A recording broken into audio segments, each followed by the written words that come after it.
Percy Jackson and the Olympians, The Lightning Thief, Book 1. Chapter 5. I Play Pinochle with a Horse. I had weird dreams full of barnyard animals. Most of them wanted to kill me. The rest wanted food.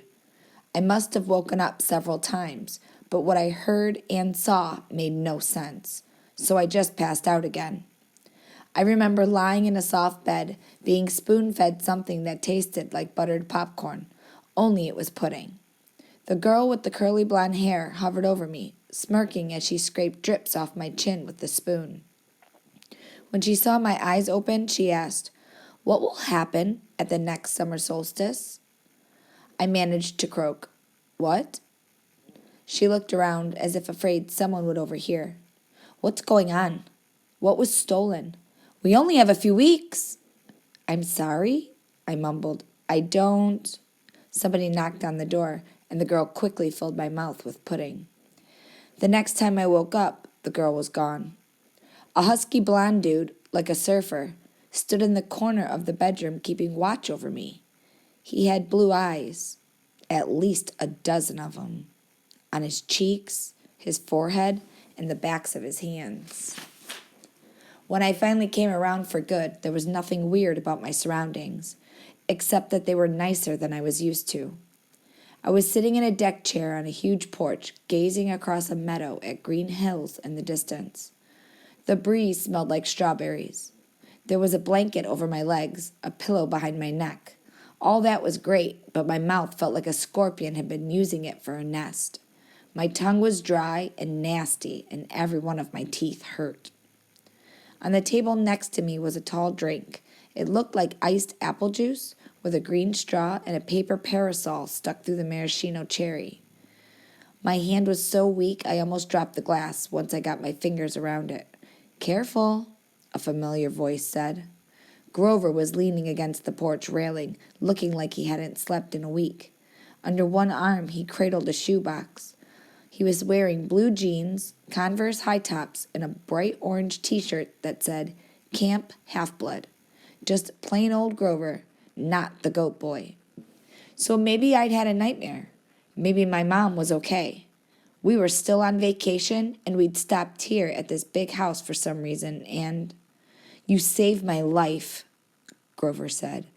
Well, the least I could do. I went back to the hill. I thought you might want this." Reverently, he placed the shoebox in my lap.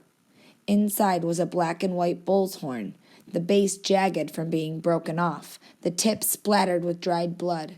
It hadn't been a nightmare. "The Minotaur?" I said. Percy, it isn't a good idea." "That's what they call him in the Greek myths, isn't it?" I demanded. "The Minotaur? Half man, half bull?" Grover shifted uncomfortably. "You've been out for 2 days. How much do you remember?" "My mom. Is she really?" He looked down. I stared across the meadow. There were groves of trees and a winding stream, acres of strawberries spread out under the blue sky. The valley was surrounded by rolling hills, and the tallest one, directly in front of us, was the one with the huge pine tree on top. Even that looked beautiful in the sunlight. My mother was gone. The whole world should be black and cold. Nothing should look beautiful. "I'm sorry," Grover sniffled. "I'm a failure. I'm the worst satyr in the world." He moaned, stomping his foot so hard it came off. I mean, the Converse high top came off. The inside was filled with styrofoam, except for a hoof-shaped hole. "Oh, sticks," he mumbled. Thunder rolled across the clear sky. As he struggled to get his hoof back in the fake foot, I thought, well, that settles it. Grover was a satyr. I was ready to bet that if I shaved his curly brown hair, I'd find tiny horns on his head. But I was too miserable to care that satyrs existed, or even minotaurs. All that meant was my mom really had been squeezed into nothingness, dissolved into yellow light. I was alone, an orphan. I would have to live with Smelly Gabe? No, that would never happen. I would live on the streets first.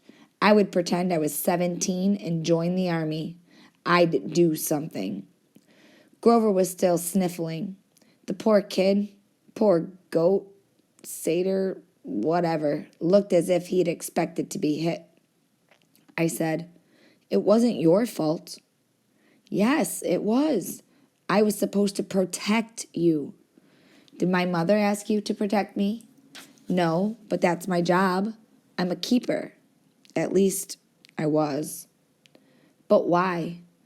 I suddenly felt dizzy, my vision swimming. "Don't strain yourself," Grover said. "Here." He helped me hold my glass and put the straw to my lips. I recoiled at the taste because I was expecting apple juice. It wasn't that at all. It was chocolate chip cookies, liquid cookies. And not just any cookies, my mom's homemade blue chocolate chip cookies, buttery and hot, with the chips still melting. Drinking it, my whole body felt warm and good, full of energy. My grief didn't go away, but I felt as if my mom had just brushed her hand across my cheek, given me a cookie the way she used to when I was small, and told me everything was going to be okay. Before I knew it, I drained the glass. I stared into it. Sure, I just had a warm drink, but the ice cubes hadn't even melted. "Was it good?" Grover asked. I nodded. "What did it taste like?" He sounded so wistful. I felt guilty. "Sorry?" I said. "I should have let you taste." His eyes got wide. "No, that's not what I meant. I just wondered." "Chocolate chip cookies?" I said. "My mom's. Homemade." He sighed. "And how do you feel?" "Like I could throw Nancy Bubblefit 100 yards. "That's good," he said. "That's good. I don't think you could risk drinking any more of that stuff." "What do you mean?" He took the empty glass from me gingerly, as if it were dynamite, and set it back on the table. "Come on, Chiron and Mr. D are waiting." The porch wrapped all the way around the farmhouse. My legs felt wobbly, trying to walk that far. Grover offered to carry the Minotaur horn, but I held on to it. I paid for that souvenir the hard way. I wasn't going to let it go. As we came around the opposite end of the house, I caught my breath. We must have been on the north shore of the Long Island, because on this side of the house, the valley marched all the way up to the water, which glittered about a mile in the distance. Between here and there, I simply couldn't process everything I was seeing. The landscape was dotted with buildings that looked like ancient Greek architecture, an open-air pavilion, an amphitheater, a circular arena, except that they all looked brand new, their white marble columns sparkling in the sun. In a nearby sand pit, a dozen high school-aged kids and satyrs played volleyball. Canoes glided across a small lake. Kids in bright orange T-shirts like Grover's were chasing each other around a cluster of cabins nestled in the woods. Some shot targets at an archery range. Others rode horses down a wooden trail. And unless I was hallucinating, some of their horses had wings. Down at the end of the porch, two men sat across from each other at a card table. The blonde-haired girl who'd spoon-fed me popcorn-flavored pudding was leaning on the porch rail next to them. The man facing me was small but porky. He had a red nose, big watery eyes, and curly hair so black it was almost purple. He looked like those paintings of baby angels. What do you call them? Hubbubs? No, cherubs, that's it. He looked like a cherub who'd turned middle-aged in a trailer park. He wore a tiger-pattern Hawaiian shirt, and he would have fit right in at one of Gabe's poker parties. Except I got the feeling this guy could have outgambled even my stepfather. "That's Mr. D," Grover murmured to me. "He's the camp director. Be polite." "The girl? That's Annabeth Chase. She's just a camper, but she's been here longer than just about anybody. And you already know Chiron." He pointed at the guy whose back was to me. First, I realized he was sitting in the wheelchair. Then I recognized the tweed jacket, the thinning brown hair, the scraggly beard. "Mr. Brunner?" I cried. The Latin teacher turned and smiled at me.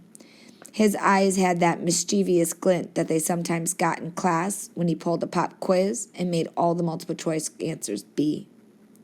"Ah, good, Percy," he said. "Now we have 4 for Pinochle." He offered me a chair to the right of Mr. D, who looked at me with bloodshot eyes and heaved a great sigh. "Oh, I suppose I must say it. Welcome to the Camp Half-Blood. There. Now, don't expect me to be glad to see you." Thanks?" I scooted a little farther away from him because if there was one thing I had learned from living with Gabe, it was how to tell when an adult has been hitting the happy juice. If Mr. D was a stranger to alcohol, I was a satyr. "Annabeth," Mr. Brunner called to the blonde girl. She came forward and Mr. Brunner introduced us. "This young lady nursed you back to health, Percy. Annabeth, my dear, why don't you go check on Percy's bunk? We'll be putting him in a cabin 11 for now." Annabeth said, "Sure, Chiron." She was probably my age, maybe a couple of inches taller, and a whole lot more athletic looking.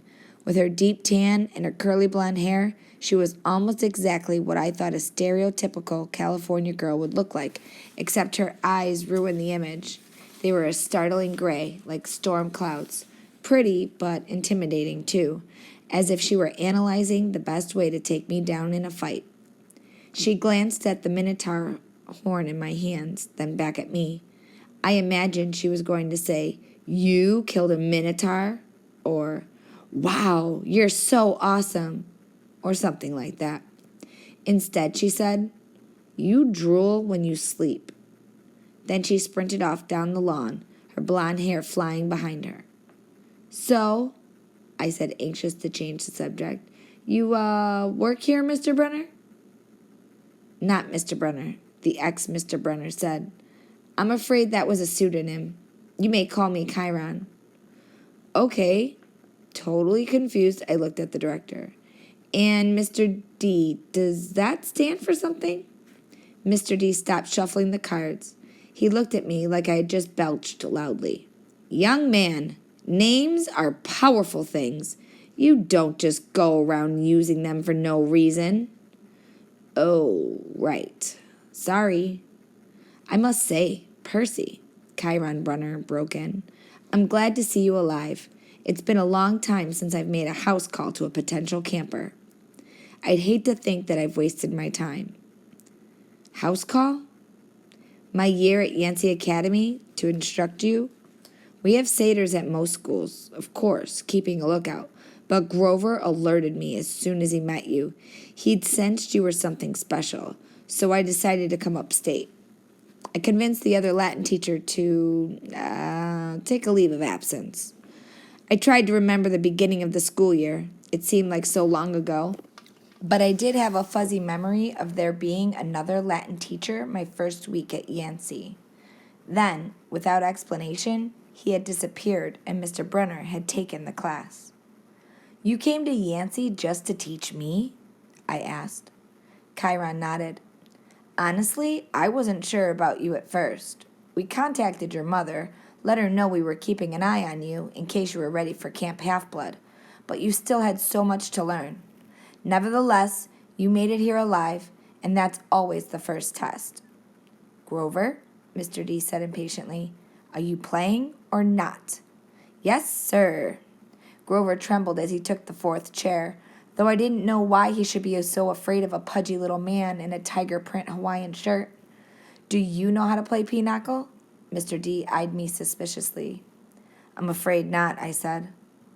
"I'm afraid not, sir," he said. "Sir," I repeated. I was liking the camp director less and less. "Well," he told me, "it is, along with gladiating fighting and Pac-Man, one of the greatest games ever invented by humans. I would expect all civilized young men to know the rules." "I'm sure the boy can learn," Chiron said. "Please," I said. "What is this place? What am I doing here? Mr. Chiron, why would you go to Yancey Academy just to teach me?" Mr. D snorted. "I asked the same question." The camp director dealt the cards.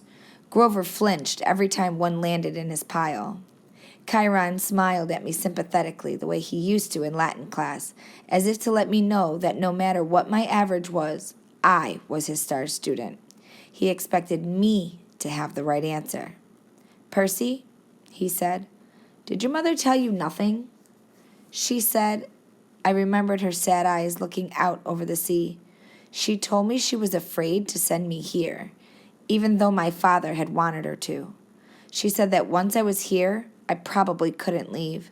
She wanted to keep me close to her. Typical, Mr. D said. That's how they usually get killed.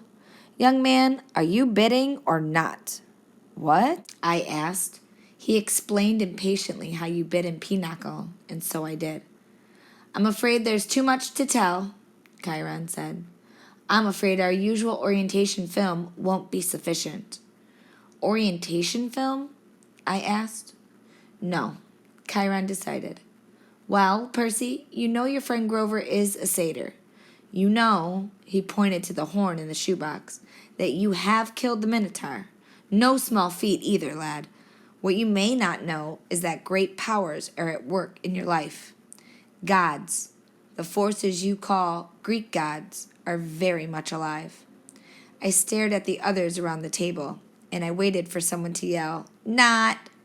But all I got was Mr. D yelling, Oh, royal marriage, trick, trick! He cackled as he tallied up his points. Mr. D, Grover asked timidly, if you're not going to eat it, could I have your Diet Coke can? Oh, all right. Grover bit a huge shard out of the empty aluminum can and chewed it mournfully. Wait, I told Chiron. You're telling me there's such a thing as God? Well, now, Chiron said. God, capital G, God? That's a different matter altogether. We shan't deal with the metaphysical. Metaphysical? But you were just talking about, gods, plural, as in great beings that control the forces of nature and human endeavors, the immortal gods of Olympus. That's a smaller matter. Smaller? Yes, quite. The gods we discussed in Latin class? Zeus, I said. Hera, Apollo, you mean them? And there it was again, distant thunder on a cloudless day. Young man, said Mr. D, I would really be less casual about throwing those names around if I were you. But they're stories, I said. They're myths to explain lightning and the seasons and stuff. They're what people believed before there was science. Science? Mr. D scoffed. And tell me, Percy Jackson. I flinched when he said my real name, which I never told anybody. What will people think of your science 2,000 years from now? Mr. D continued. They will call it primitive mumbo-jumbo, that's what. Oh, I love mortals. They have absolutely no sense of perspective. They think they've come so far. And have they, Chiron? Look at this boy and tell me. I wasn't liking Mr. D very much, but there was something about the way that he called me mortal, as if he wasn't. It was enough to put a lump in my throat, to suggest why Grover was dutifully minding his cards, chewing his soda can, and keeping his mouth shut. Percy, Chiron said, you may choose to believe or not, but the fact is that immortal means immortal. Can you imagine that for a moment? Never dying, never fading, existing just as you are for all time? I was about to answer, off the top of my head, that it sounded like a pretty good deal, but the tone of Chiron's voice made me hesitate. You mean whether people believed in you or not? I said. Exactly, Chiron agreed. If you were a god, how would you like being called a myth, an old story to explain lightning? What if I told you, Percy Jackson, that someday people would call you a myth, just created to explain how little boys can get over losing their mothers? My heart pounded. He was trying to make me angry for some reason, but I wasn't going to let him. I said, I wouldn't like it, but I don't believe in gods. Oh, you better, Mr. D murmured, before one of them incinerates you. Grover said, Please, sir, he just lost his mother. He's in shock. A lucky thing, too. Mr. D grumbled, playing a card. Bad enough I'm confined to this miserable job working with boys who don't even believe. He waved his hand, and a goblet appeared on the table, as if the sunlight had bent momentarily and woven the air into glass. The goblet filled itself with red wine. My jaw dropped, but Chiron hardly looked up. Mr. D, he warned, your restrictions. Mr. D looked at the wine in feigned surprise. Dear me! He looked at the sky and yelled, Old habits, sorry. More thunder. Mr. D waved his hand again, and the wine glass changed into a fresh can of Diet Coke. He sighed unhappily, popped the top of the soda, and went back to his card game. Chiron winked at me. Mr. D offended his father a while back, took a fancy to a wood nymph who had been declared off limits. A wood nymph? I repeated, still staring at the Diet Coke can like it was from outer space. Yes, Mr. D confessed. Father Zeus loves to punish me. The first time, prohibition, ghastly. Absolutely horrid 10 years. The second time, well, she was really pretty, and I couldn't stay away. The second time, he sent me here. Half-Blood Hill, summer camp for brats like you. Be a better influence, he told me. Work with use rather than tearing them down. Ha! Absolutely unfair. Mr. D sounded about 6 years old, like a pouting little kid. And, I stammered, your father is Immortalis? Chiron, Mr. D said. I thought I taught this boy the basics. My father is Zeus, of course. I ran through D names from Greek mythology. Wine, the skin of a tiger, the satyrs that all seemed to work here. The way Grover cringed as if Mr. D were his master. You're Dionysus, I said. The god of wine? Mr. D rolled his eyes. What do they say these days, Grover? Do the children say, well, duh? Yes, Mr. D. Then, well, duh, Percy Jackson. Did you think I was Aphrodite, perhaps? You're a god? Yes, child. A god. You? He turned to look at me straight on, and I saw a kind of purplish fire in his eyes, a hint that this whiny, plump little man was only showing me the tiniest bit of his true nature. I saw visions of grapevines choking unbelievers to death, drunken warriors insane with battle lust, sailors screaming as their hands turned into flippers, their face elongating into dolphin snouts.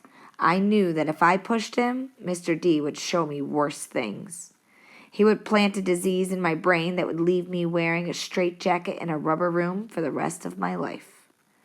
Would you like to test me, child? He said quietly. No, sir. The fire died a little. He turned back his card game. I believe I win. Not quite, Mr. D, Chiron said. He sat down and straight tallied the points and said, the game goes to me. I thought Mr. D was going to vaporize Chiron right out of his wheelchair, but he just sighed through his nose as if he were used to being beaten by the Latin teacher.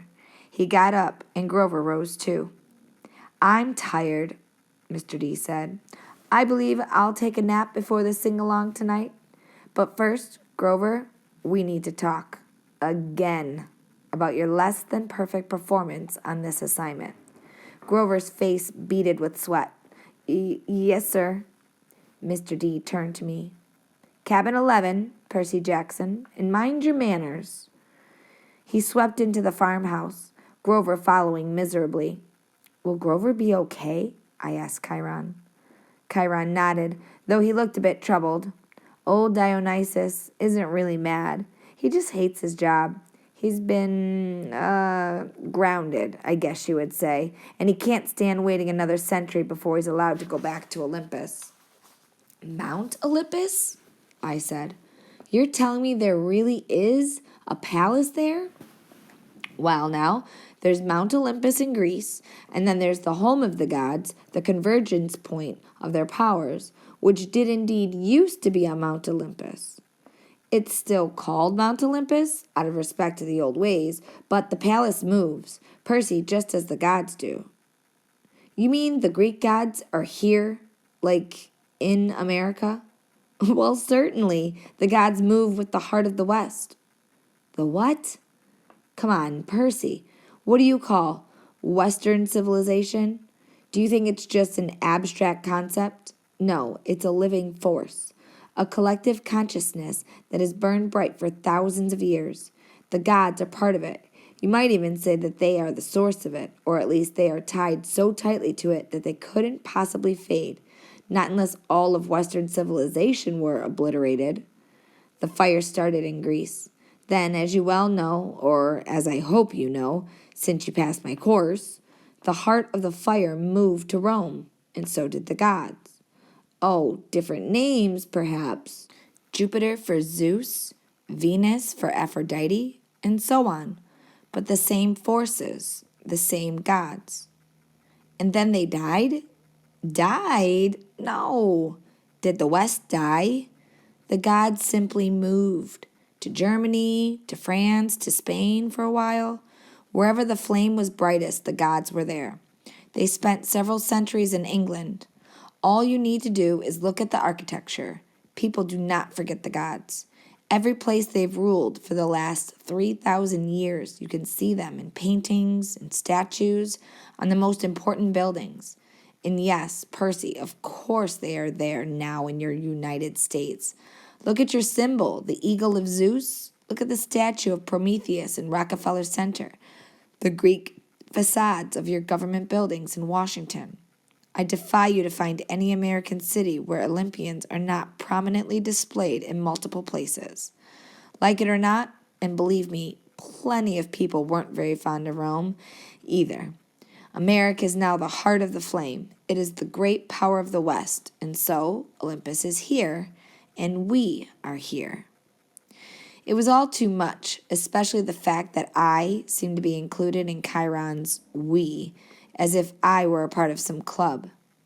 Who are you, Chiron?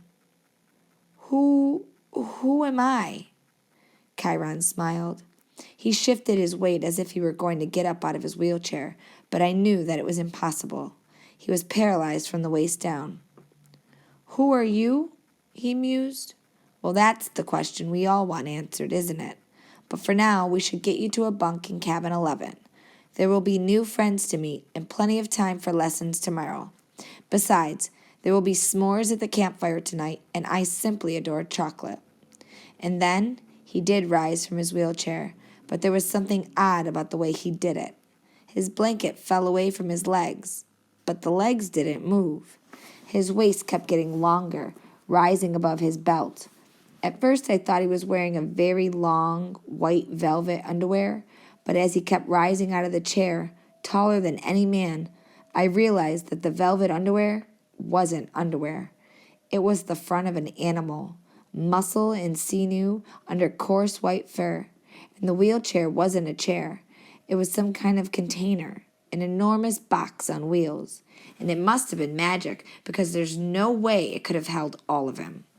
A leg came out, long and knobby-kneed with huge polished hoof, then another front leg, then hindquarters, and then the box was empty, nothing but a metal shell with a couple of fake human legs attached.